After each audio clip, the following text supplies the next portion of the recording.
My dear listener, this wonderful evening, wherever you are, I want to welcome you to another session of our study.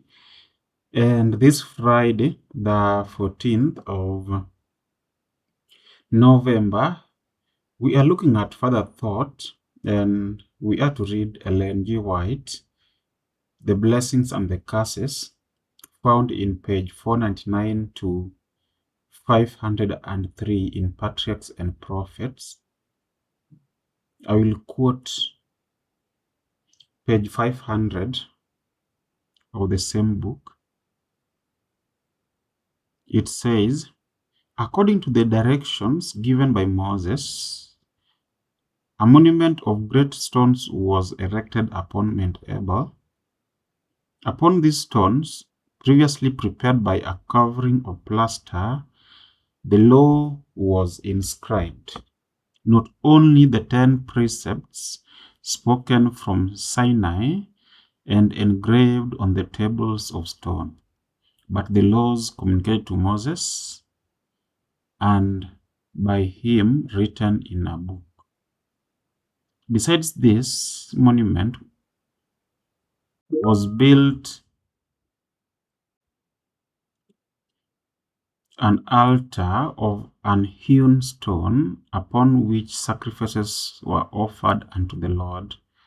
The fact that the altar was set up on Mount Ebal, the mountain upon which the curse was put, was significant, denoting that because of their transgressions of God's law, Israel had justly incurred his wrath,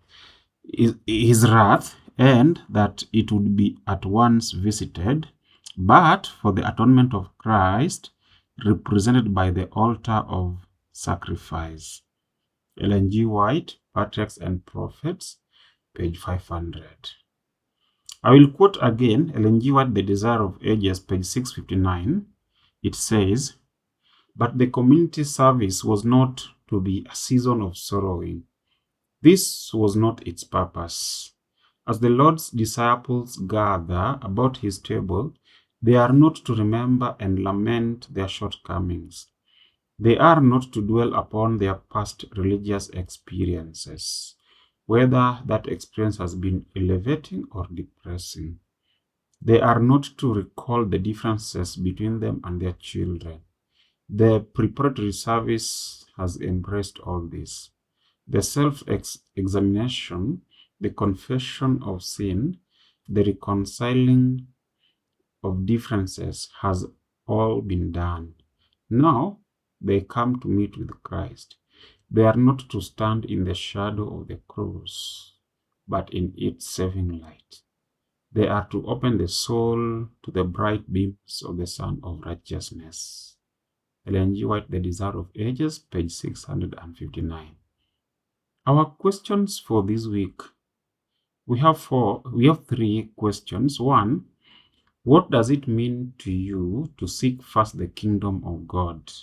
How does that principle shape your daily life? Two, look at your answer to Wednesday's final question about how easy it is to forget the Lord amidst the daily rush of life.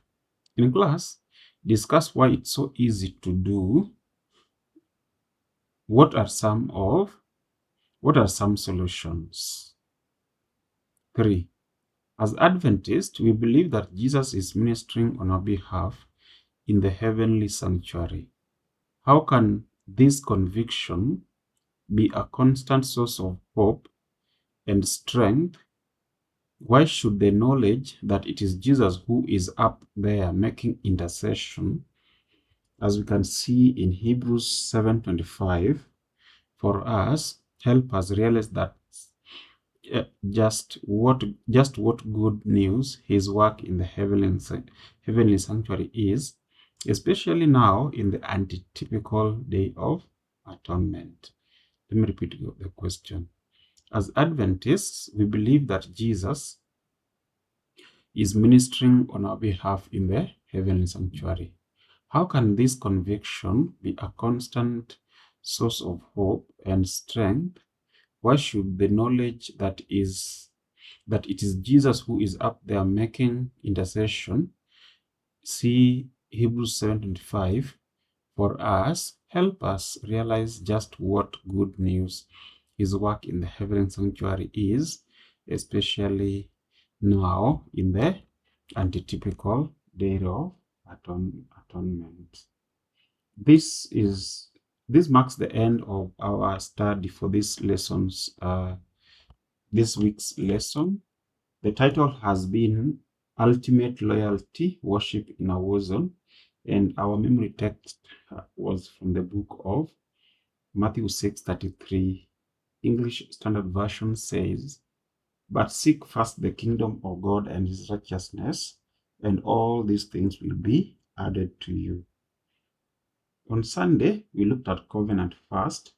On Monday, we looked at Passover. On Tuesday, we looked at altars of renewal. On Wednesday, we looked at written on stones. And yesterday, we looked at longing for his presence. I pray that the Lord may keep you safe, and he may keep me safe, that we meet for another study for this coming week. Thank you, and God bless you.